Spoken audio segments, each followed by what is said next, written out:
we're going to talk about how to hire top talent. I'm a Vistage chair. I work with small to mid-sized companies. And the hardest thing, one of the top topics is how do we find good talent? And then how do you retain good talent? And so I thought that this month's topic was very timely. So for the next hour, we'll go over that. I'm going to introduce a couple of special guests. Everybody's mic should be on mute. And I would like everybody to be on video because I think it's important that we see the facial reactions, see who we're talking to. 50% of communications, body language, and we lose so much of that in the Zoom world. So when we can get it, we like it. If you're driving in your car, then I understand if you're not showing your screen. Please raise your hand when you want to speak. The computerized hand, that way we can put you in the queue. So I appreciate everybody joining us. I'm pleased to announce that we have a special guest that I invited this morning, Amy and Sarah. Did I pronounce that right? Yep, and Sarah, right. You got it. Is the managing director at Hire Better in Austin, Texas. And she has over 20 years experience in the executive search and recruitment in various industries. We were out at the Vistage Chair World in Las Vegas, and they were one of the vendors.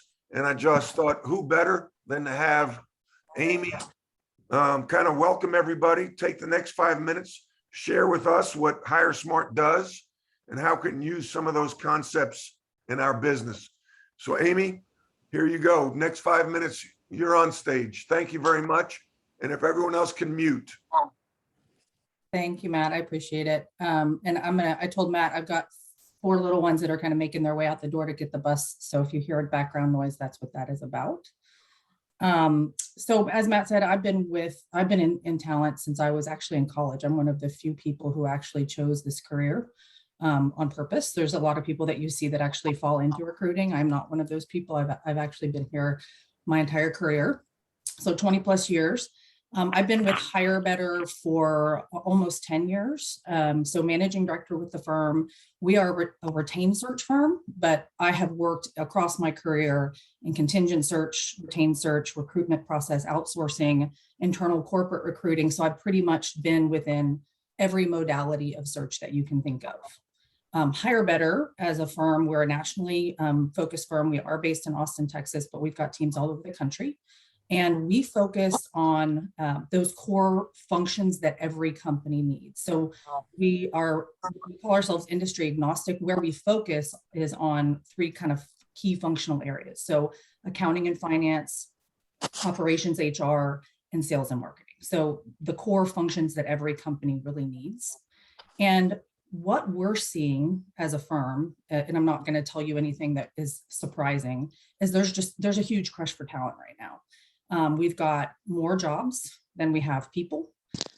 We've got people making dynamic moves in their careers at a pace at which we've really never seen before. So typically when you think about people making career moves, they make moves because of a life event, right? So maybe they've got a spouse that got a job in another location, or they've got small kids, or they've got an ailing parent, or, those are the kinds of things that typically drive people to make job changes.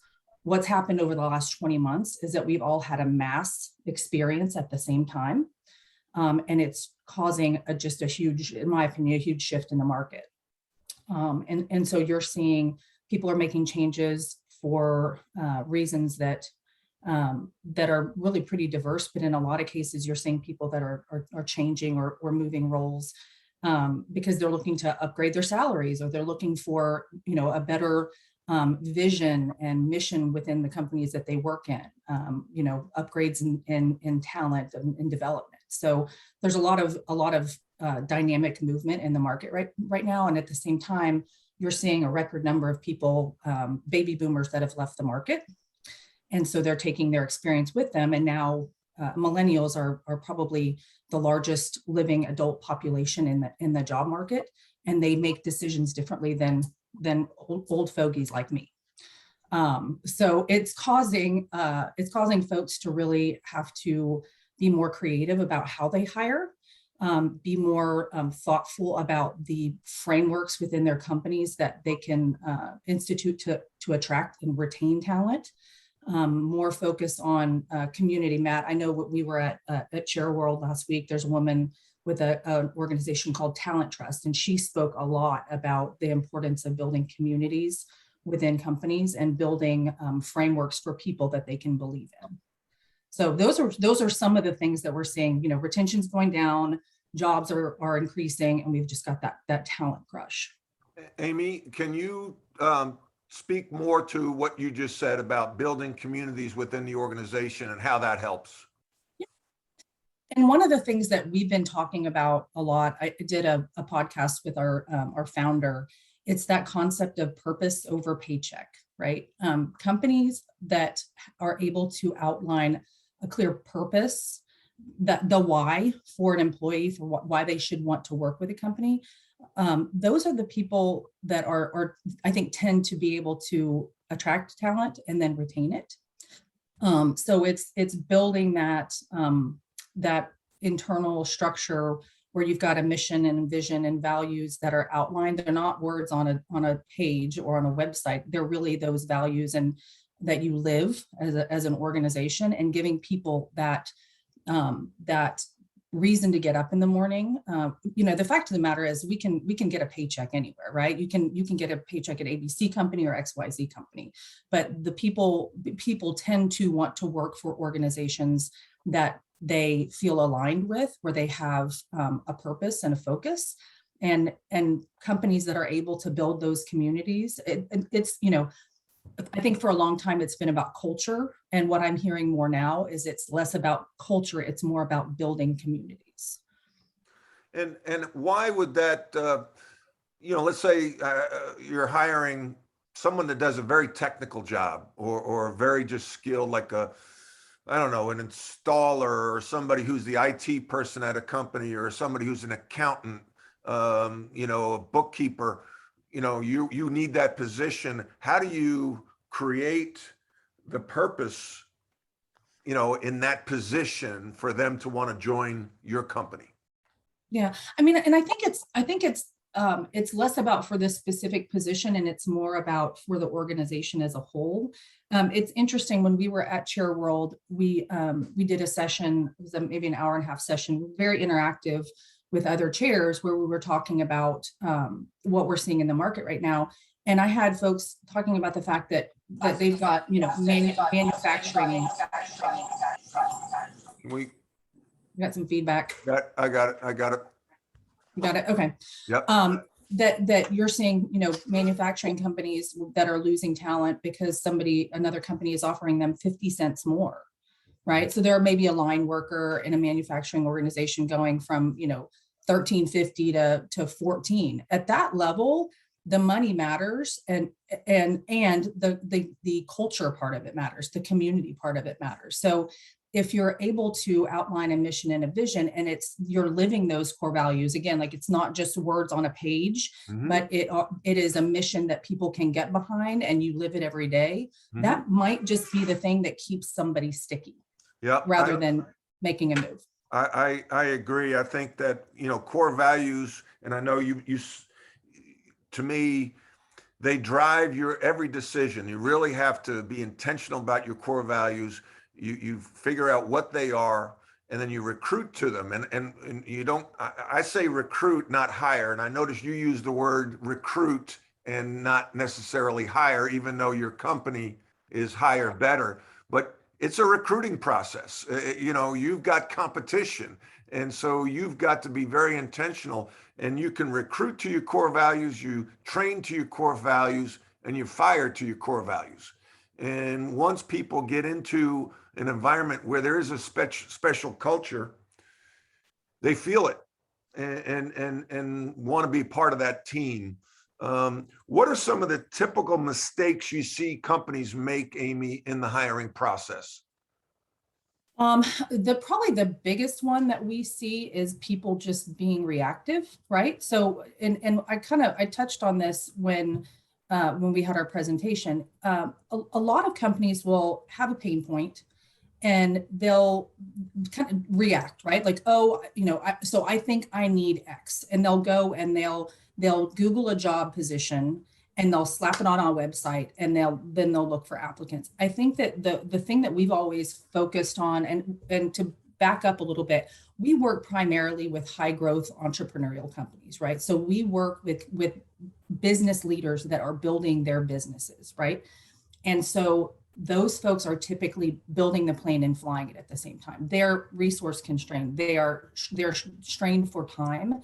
And so you see a lot of that reactivity. And what we encourage people to do is if you have a pain point, take a step back.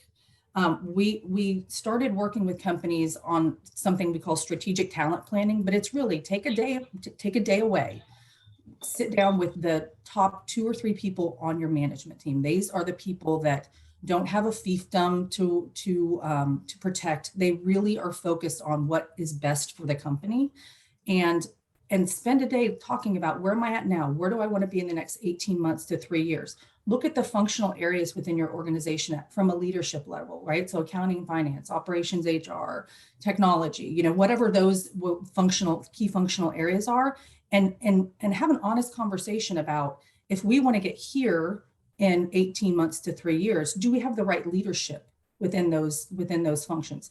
If the answer is no, it doesn't mean you boot those people out the door, but it gives you an idea of what your talent roadmap needs to be. Who are the key roles that you need to be focused on? And so I think that gives a really good big picture view for where you need to go. I think that when it comes to a specific role, what I see most companies do is, again, they just Google a job description and slap it up on a website. And they don't take the time to really understand the role. So if we have a pain point and we think we need to hire this person, what are the different things we want this individual to accomplish? What is their, what does success look like at, the 1-year mark? And really defining that position, and not just cobbling together a job description, but being very thoughtful about the job description, and then going and targeting people that look like that, right? Look at your competitors, look at other people within the industries you're targeting, and go and actually, pluck them out of, rather than just, poach. Yeah, I was a college basketball coach. You try to, you got to get talent, man. Amy, two things. If I'm an entrepreneur and I'm strapped for resources, I would think that, okay, I can't afford you. I can't afford Hire Better. What is the business model with Hire Better? What are the costs involved? So for a young, small to mid-sized company, how does that work with Hire Better? Yeah. So we're a retained search firm. From a business model, if you're looking at that strategic talent planning piece of it, so a facilitated full day session where we come up with a talent roadmap and kind of iterative org chart, that's typically about $15,000 for that individual session, at the end of which you've got some really actionable things that you can do. On the retained search side, we do everything from C-level all the way to individual contributor, and our fees typically start at 30%. So 30% of compensation paid out over a third.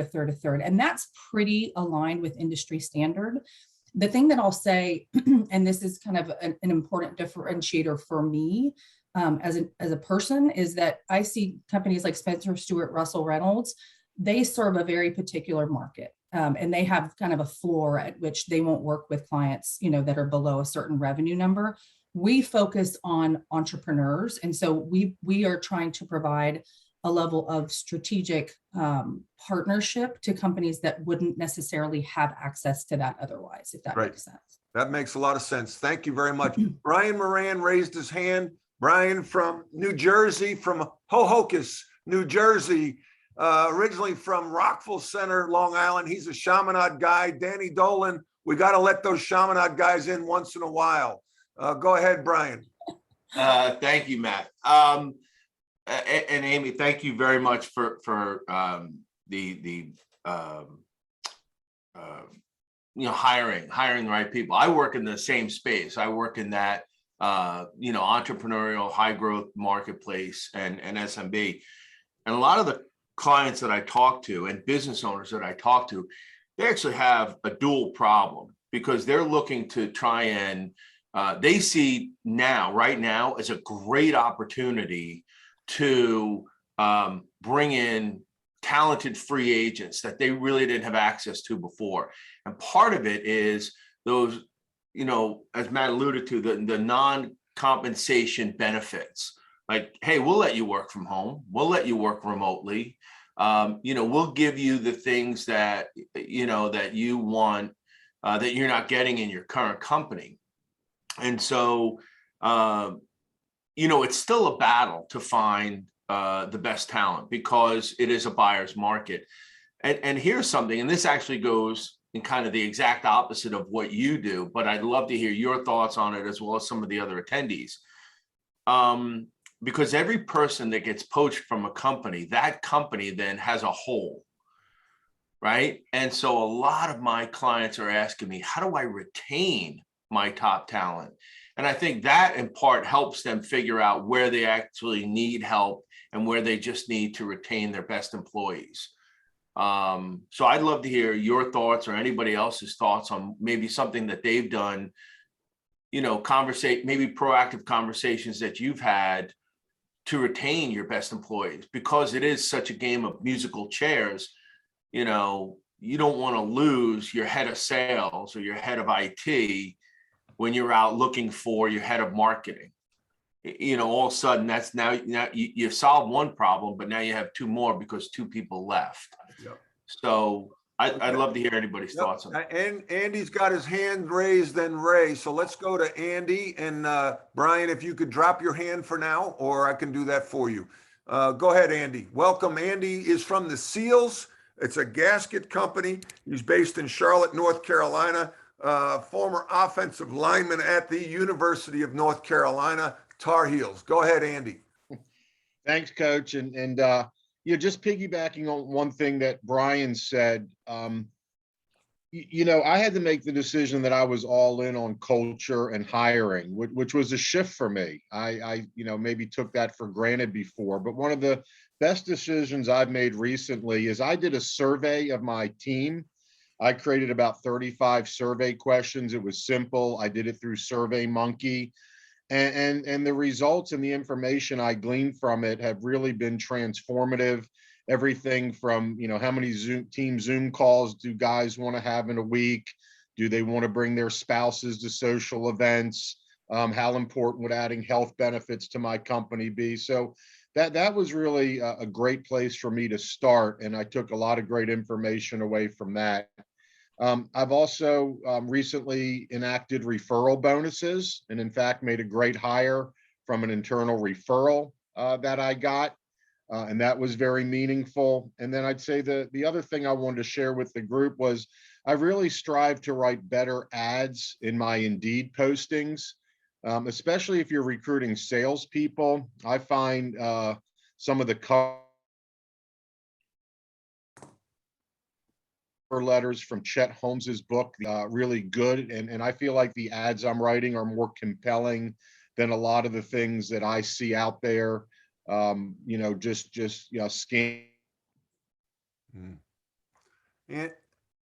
for other job postings. So I think both in copy and body itself, you need to try and stand out a little bit and be a little bit different than the competition in that respect. And then the other thing that I'm doing differently is early. I used to really screen people out quickly.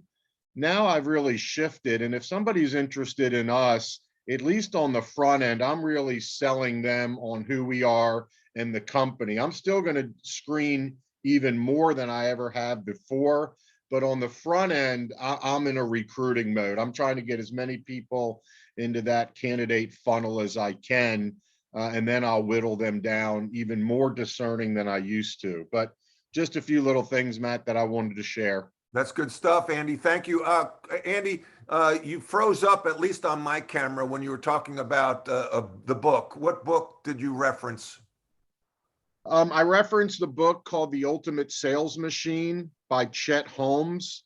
I'm not suggesting the entire book is relevant for this topic, but some of the copy that he suggests for recruiting superstar sales talent, I thought was really good. And I didn't reference the book Who, but a book called Who by Jeff Smart has also really been transformative for me as Okay. well. I've gone all in on his processes of vetting and interviewing and things like that. And that was the Who? Just Okay. Who, I saw them in WHO. concert back in the 70s. Yeah. Yeah. All right. Thank you so much, Andy. Ray. Yeah, it's Next. great. I hear all the leadership points from Amy and Andy and Brian, and that's where it really starts. We do something very similar, but we help companies globally expand. And when you Let look me interrupt, Ray. Ray, tell everyone what you do, what company you're with.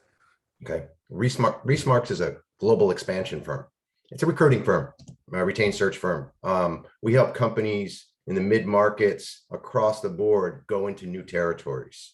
So our work is with those small to mid-sized companies, their first foot into a new market, EMEA, LATAM, Asia Pac, Africa, which is one of our big pushes right now, driving our clients into these new markets. So most of our time is spent designing and planning what that next hire is going to be. Most of it's sales, marketing, general management into new markets. And when Brian and Amy and now Andy have talked about what drives the person to hire right, it's really the leadership. You're setting that direction. So Andy puts a survey together. He just drove 3 or 4 of his people that might have been thinking of leaving, going, this guy's going to correct it, or this is going to be change that needs to be happen in the organization. The community side, the giving side, people still, Coach, as you know, it's family. If you're working for a good company, you feel like you're part of that organization. I have one employee that told me the other day she bleeds Remarks red. And I'm like, damn, I go, that made me, I had a little tear in my eye to have somebody say that. But, because we're giving her that freedom. And there's a lot of things that I've seen now in the marketplace that are keeping employees there. That community is there, but we are doing, global searches, restrictions on how you do things in Germany to how you do things in Asia to how you do things in America are all different. And the benefits are all different. The pay is all different. And it's interesting how many of our clients you ask about vacation time, family time, benefits for getting healthcare. The answer sometimes is they don't have any. Mm-hmm. You just give them whatever they need. You need time off, go ahead. Take your time off, get your job done. It's more about the project. And so those are things that I'm seeing, but it all comes down from that leadership side, not dealing with the corporate world. So I only have a very few clients, Samsung and stuff that we've dealt with, big companies as they get into new markets. But the small companies, they're flexible. That leader comes in and goes, okay, I got to change this today, and snaps it, or talks to his key employees. Hiring is really hard right now. Amy said it. Companies go on Google, they find the match, and they look at it, and they try to make a job, and they try to hire. It really is going on to that next level. What Andy said, keep the recruiting hat on, keep recruiting, keep talking to them, and it's going to change. I've been doing this 30 plus years. So I get the spec to find somebody. We work it out, we plan it out. 2 weeks down the road, it's already changed because something happens in the business. But your leadership is the key. Yep, that's it. Your company will only rise to the level of your leadership. That's bottom line.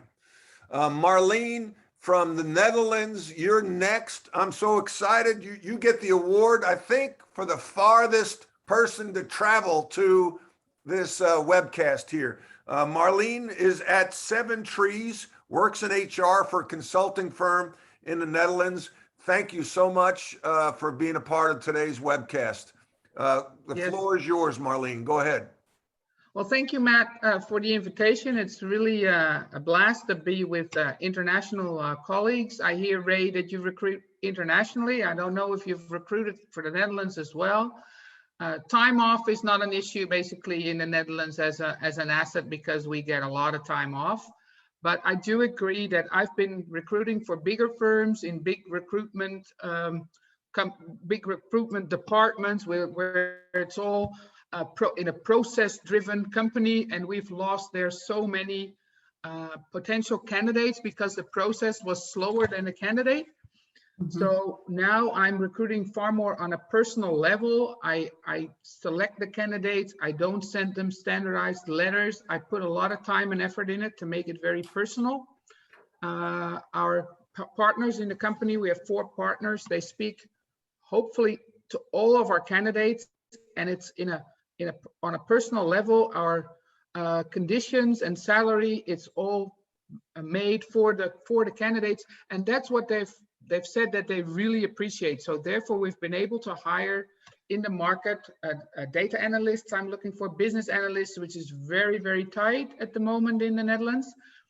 And retaining is basically on the same level as you both have said, Amy and Ray, and I've heard before.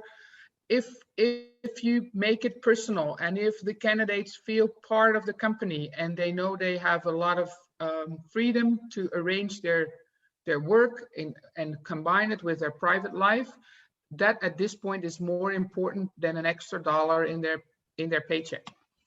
And of course, we also have dealt with COVID in the Netherlands. Well, you don't have to move usually when you travel to your job because we're only 1/8 of North Carolina, so we're very small. Very small country, and therefore people don't move when they move jobs. They want to have their job within an hour. So that makes it really hard to recruit in the Amsterdam area because people didn't want to come from further away. And now with the possibility of partly remote work, we have a lot more possibility to hire a little further away.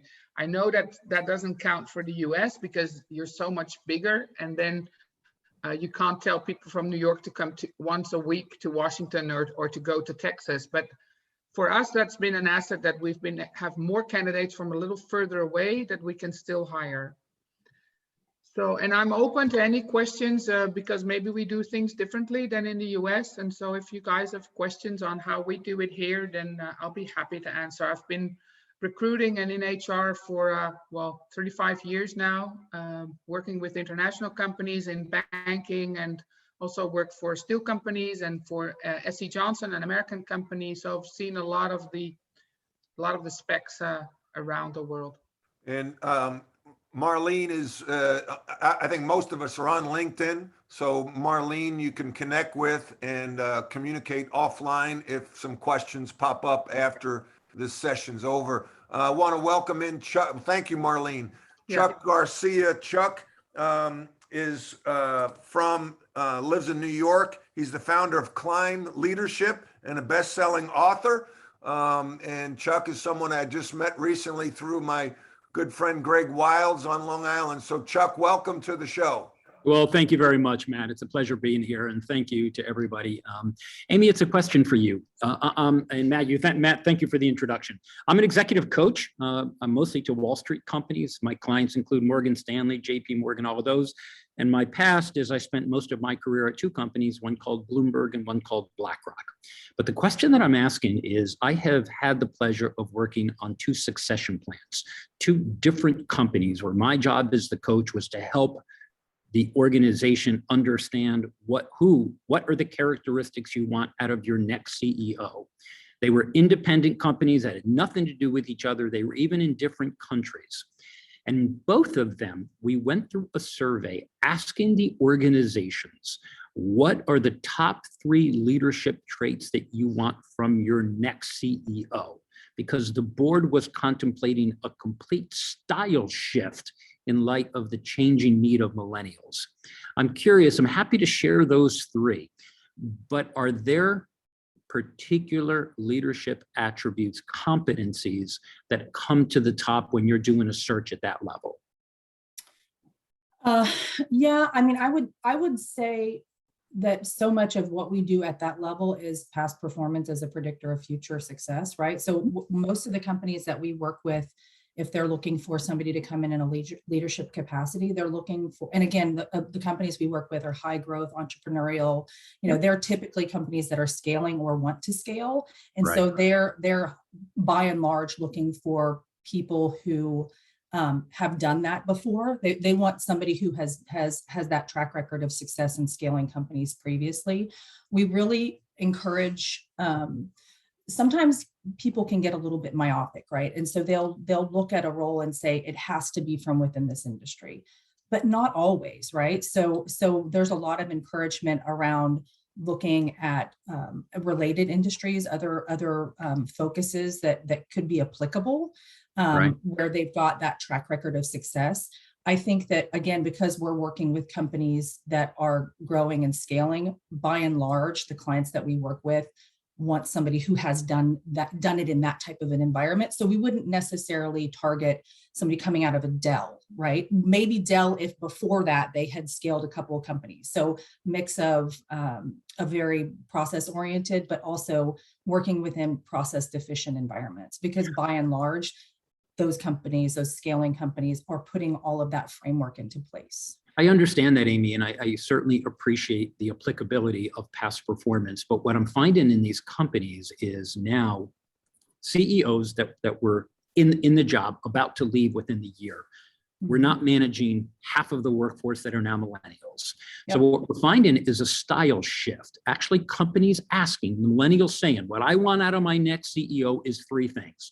Grace under fire, someone who is calm under the weight of enormous expectations, someone who is good at conflict resolution. And the third, and here's where the shift occurred, and I'd never seen this before, it was stylistic towards someone who demonstrates a much greater empathy, as opposed to a command and control style, someone who's more collaborative and empathetic.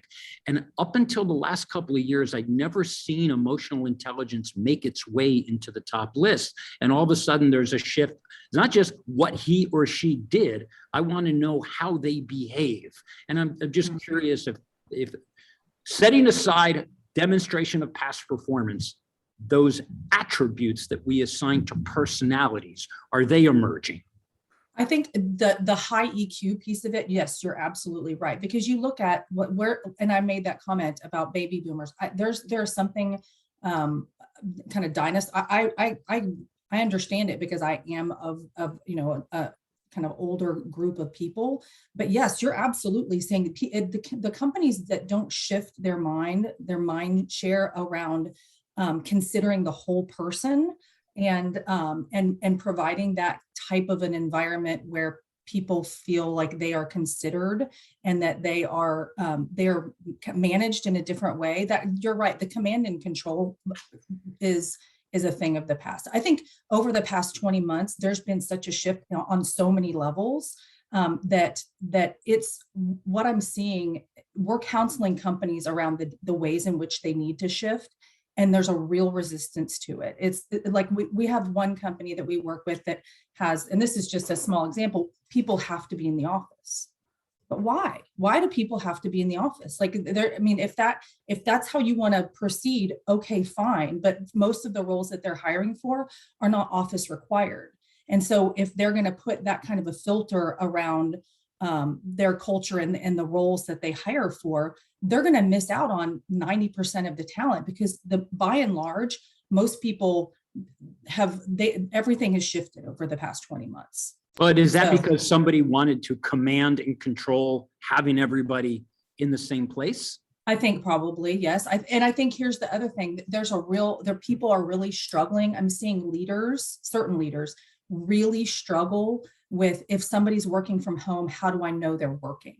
So there has to be a trust of the people that you hire, right? Like, you have to trust that grown-ups are going to show up and do their job and not be so focused on, if I can't see them doing it, are they really truly doing it? Okay, I have two things of one for Chuck. Chuck, you said you had 3 keys, 3 leadership traits. I only heard 2, grace under fire and empathy. What was the third one? Conflict resolution, the ability to effectively resolve conflicts. And Matt, the interesting part was I was doing this in parallel for 2 different companies, one based in Toronto, one based in New York, and it was remarkable. And they were about 2 years ago, and it took about a year to emerge. It was remarkable how similar these characteristics came up in both. Even though I didn't prompt it, I didn't have any bias. I was just trying to be objective. And what I'm finding now where it's emerging more is because of the shift of millennial and COVID of remote working. What Amy was describing was people, if they don't trust you, how do you know I'm working? Well, that goes to performance indicators. And what difference does it make whether you're, so Amy, your point is valid. What I'm finding is this new emergence of the leadership are not only tolerant of a virtual world, they don't have a choice. This is just the world that they're in. So it's changed the way they think about what it means to be commanding. Yeah. And that need to embrace it, right? Right, exactly, right. They can't fight it any longer. Yeah, and the people that don't embrace it are. Amy and Chuck, I have a client where we're just processing this exact issue, and the key is how do you, the production is dropped from last year. So they're working from home. He's kind of waved the white flag. Okay, you work from home, but the production's dropped. How do you motivate? And I know it's KPIs, key performance index numbers. How do you suggest someone motivate their sales force or their production or whatever it is working from home? Because as Ray said a couple of shows ago, there's the jiggling mouse out there on the market that people can use that acts like they're working, but it's like a battery operated mouse. So you want to trust everybody, you want to treat everybody like grown-ups, but people revert to the sandbox mentality when they're 4 years old and get selfish real quick. So how do you motivate a remote workforce?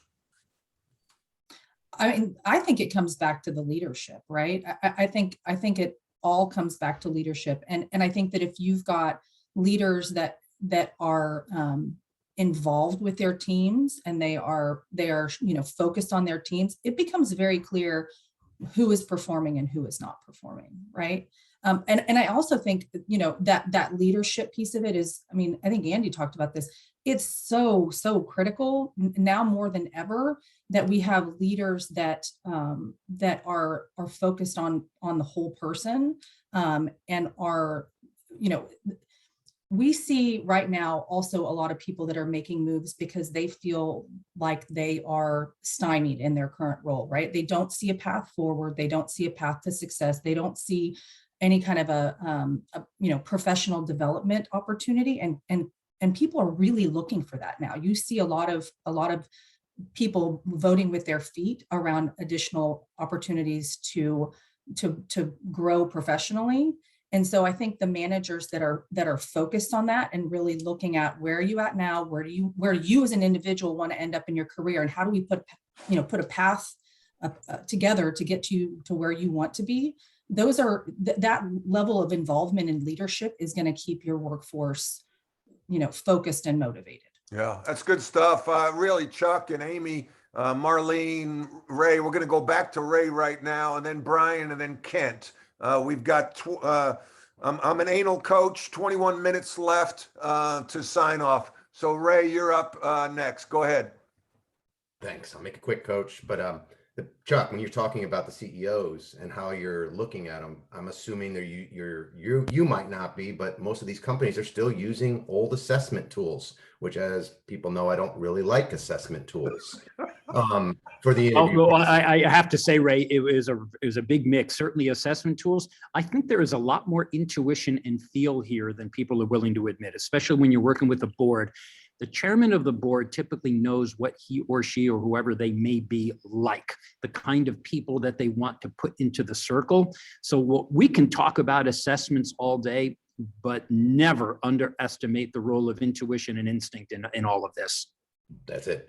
I'm done, Coach. That was it. That's what I wanted to do. Drop the mic. Now the problem with that is, and I saw this in the NBA, It was all about analytics. So the measuring it, right? If you can't manage it, you can't measure it, you can't manage it. So you're making a big decision on a CEO and you're going off of intuition. That's the eye test in the MBA. They want data, they want proof. So, there's that gray area, right? Well, you need them both, Matt. What we found, and it's a lot like we tend to make our decisions on heart and we support it with logic. And a lot of the decisions that we made on both of these were an equilibrium between having the material, and you can show people, well, here it is. Here's everything that we scored. And then very quietly, here's the person we love, and here's why. And if you can fit them both in, you can't be in a vacuum. You need them both. And I'd love to know what tools, I don't like to say the word assessment around Ray because he gets angry. So, so what tools do you use in the evaluation, the hard data? Is it just past performance? Like that company went from, 2x, 3x, 5x, they sold in a big multiple, or is it, what assessment, what hard data do you use? Well, in those cases, Matt, though, that many of the people who are now being considered candidates, they've already passed that test. We're way beyond that. And let's just assume all things being equal, you've got 3 candidates and they've all demonstrated success. We use a personality assessment. I'm going to give them a shout out. It's called the AVA assessment. So if you go into AVA, that's something that we use which measures natural tendencies. And the reason we show that, it ranks leadership competencies and it shows them very clearly what comes naturally, what is more challenging, and what is just damn difficult. That really helps us understand when we try to match the characteristics of the individuals being considered, what comes naturally to them. And we need to put them forward and really amplify the natural tendencies and then help them to fight the tendencies that people find irritating, offensive, or that may be. So we have a heavy reliance on that. Gotcha. And I'm sure other people use DISC and Myers-Briggs and all the other things. I don't use them anymore. I like them. I just find this one most effective. Yeah. Okay. Hey, Ray, I think he snuck in an assessment behind your back when you weren't looking. I'm not trying to start any trouble here, but anyway, Brian, go ahead. Sure. This is great because it brings up a lot of things that, we take it from hiring talent to leadership, and people want to work for the right leaders, but the 21st century view of leadership has changed dramatically. So, over the last 20 years. And there are some things that I wrote that came up, now there's a lot more accountability, silos have been taken down, you're supposed to collaborate with other groups within your organization. And there are still these kind of rogue employees that are very territorial that, if it's not my idea, then it's a bad idea.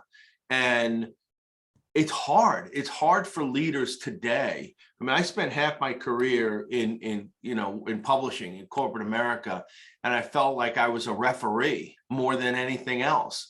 And the challenge is that, leaders want to be accessible, but what you don't want to be is somebody's friend, because in the end, you still need to lead. So it's about shared vision. It's about accountability. And it's about being proactive rather than reactive. That's what I see now more than ever. And I guess I'd love to hear from the recruiters and the people that they're talking to is how do leaders today that are looking to bring people into their organization manage? It's a minefield. How do you manage the minefield and bring somebody in and say, we've got this amazing corporate culture, but knowing that there are a few rogue employees, or that somebody starts getting political at work and things blow up, or somebody wants to knock off another leader on the team. And so they create this kind of cancel culture at work where they just start, spreading rumors about other people, so how do you bring somebody in to your organization when your organization may be a mess? Well, that's a good question. I'm going to go to Kent, and Kent may not follow that question, but that could be a whole nother webcast. But anyway, thank you, Brian. Kent, go ahead. Yeah, well, I probably don't have a whole lot of wisdom to put on that subject, Brian, but I get your question, and that's a great question. Here's my question, I think for the recruiters as well too, and what you're seeing. I'm a self-employed real estate guy. So by and large, for me, I'm really not hiring people as much as we're creating alliances and putting together partnerships and putting the right people in place. You know, i.e. one of my partners is a former, probably coworker of Chuck's from BlackRock. You know, so we've got connections in a lot of big places, you know, with partners. But my job is really to kind of coalesce and put those people together.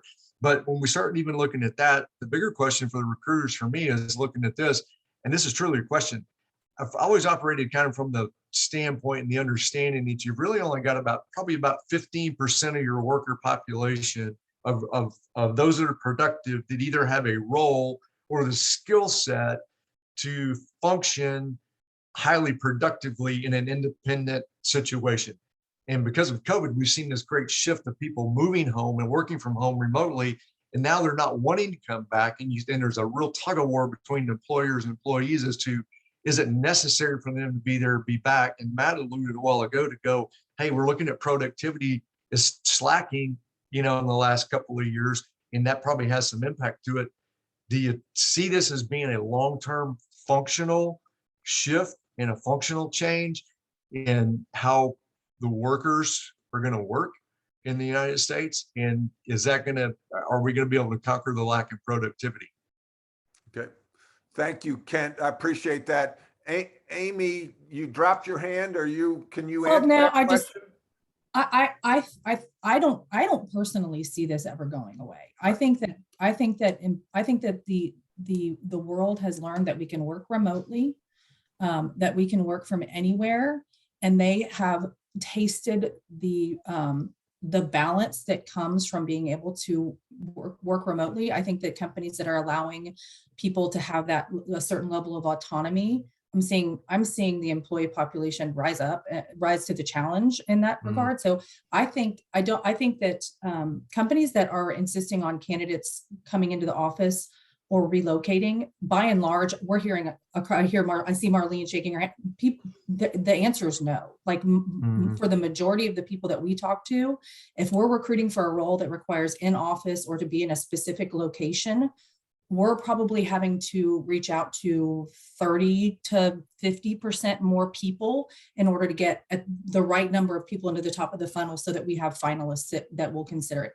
For the most part, when we're talking to candidates, it is, I want remote or I want hybrid. And people really can work from anywhere now. And so there's really a huge pushback on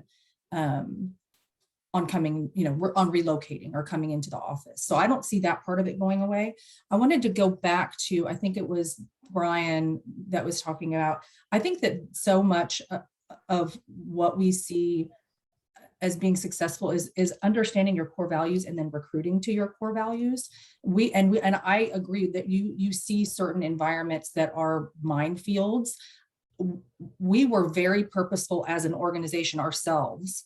And maybe 2 years ago, we had those core values. We actually started recruiting to those core values. So when we were in the interview process, we were touching on and asking for examples of, tell me about what, winning together is one of our core values, and embrace curiosity is one of our core values. So we were going through that exercise of interviewing according to core values, and also, talking through what our mission is, what our vision is. And it was very apparent when we brought on the right people who had an understanding and a belief in those core values, things got very crystal clear for us. And we were able to see who is a fit and who is not, who is disruptive, who is not, who is more focused on themselves than on the core values and the mission of what we're trying to accomplish as an organization. And it was very easy to move those people out because they stuck out like a sore thumb. Amy, give me a go-to interview question that measures someone's past behavior. You have your core values, winning together, embrace curiosity. What's an interview question you would ask that leads to the answer you're looking for, winning together?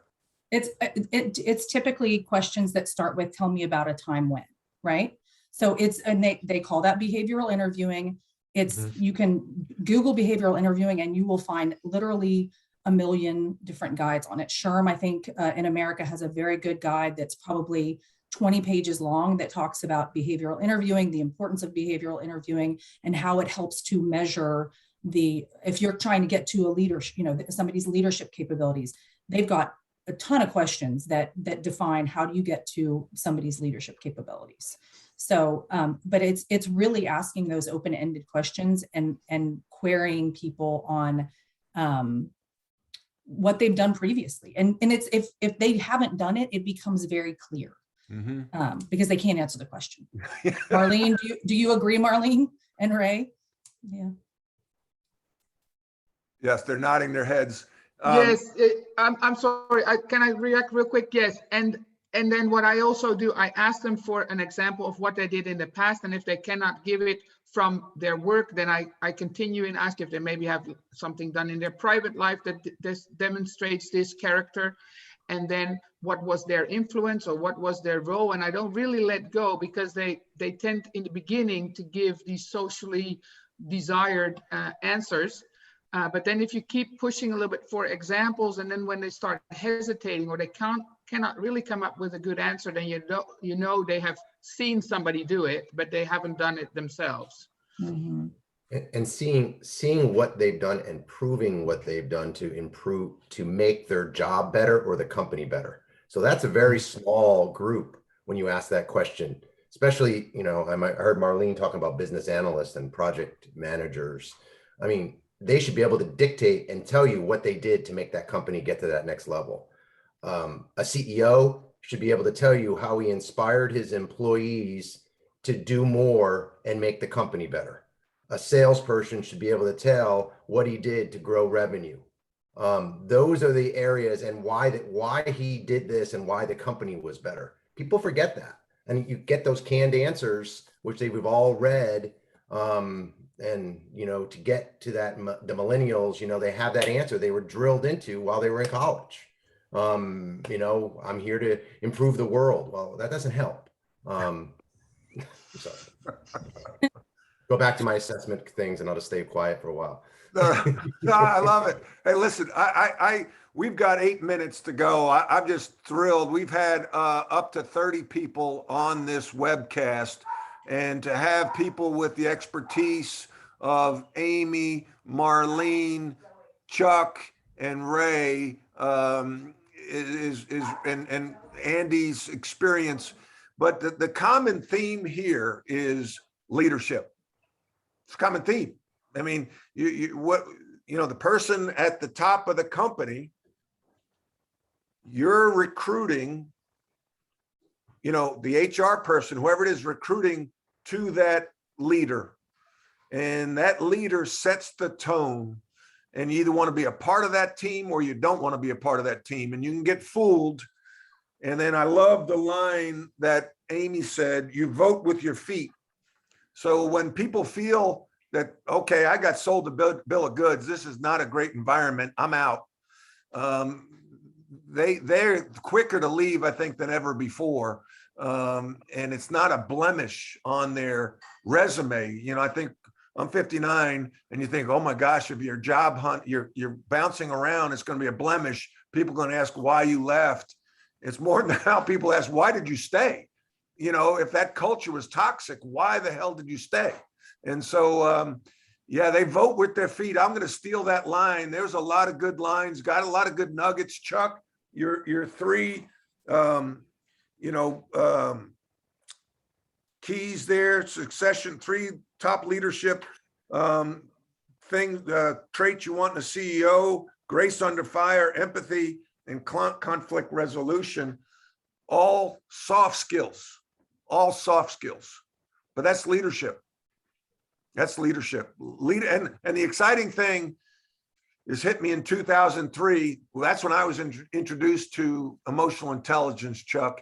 I took a class at Wharton, never knew what emotional intelligence was, had just gotten fired as the head coach at North Carolina.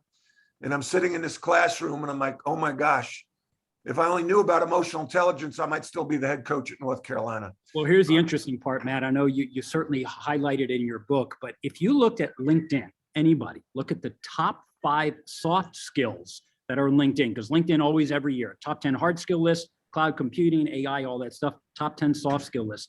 Look at the order. Creativity is number 1.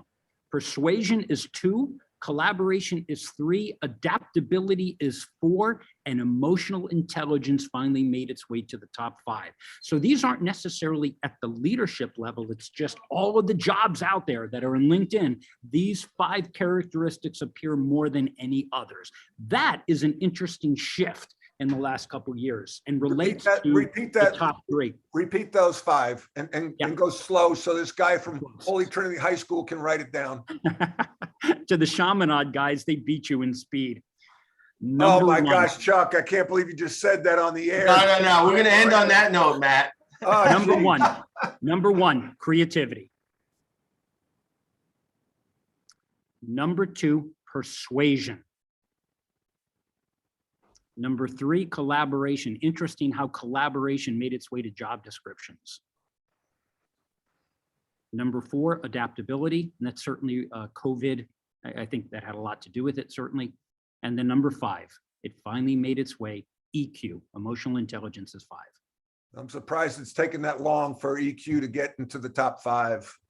Yeah, I think we'll find EQ emerging maybe even more, because if the leadership benchmark, empathy is a top 3 one, that's EQ related, and conflict resolution is number 2. That's very EQ. We're finding now there's going to be a convergence between what's required at the top, and for all of those coming into the workforce, look at how that might converge these same competencies. Yeah. No, and Brittany just wrote in here, I would say high EQ allows for persuasion, collaboration, and adaptability. And that's a great point, Brittany. Thank you for joining in. This has been really good. We've got 3 minutes. Anybody with any last minute thoughts? And I know, Marlene, you just said you got to go 4 corners and you're going to drop off here quickly. What time is it in the Netherlands right now? It is 2 p.m. 2 p.m. Okay. Yeah, and I have a meeting at 2, so that's why I said I need to go off at when the bell goes, then I'll go off right away. Okay. Well, if anybody, Amy, you were the special guest today because I recruited you to come on this show in particular because of the topic. Thank you so much. How do people get in touch with you and/or Hire Better? Is there a newsletter they can sign up for that gives them some information? How do you suggest they do that? My email address, I'm going to drop it in again. It was kind of at the top, but my email address is amy.ansira@hirebetter.com. Our website is hirebetter.com. And here's my offer is that the world right now, as it relates to talent, is so crazy. So if anybody needs just an ear, to talk through, here's what I'm seeing, how would you manage this, whatever I can do to help, please feel free to reach out to me. And I'm happy to talk through anything you might need. That's awesome. Listen, I couple things. We start on time, we end on time, if not early. I want this group to grow. We had 30 people, almost double. And next Rebound Live webcast is December 7th. It's the first Tuesday of every month at 8 a.m. Eastern time. I hope everyone comes back next month and bring a friend. Thank you so much. I appreciate your time. Thanks, Matt.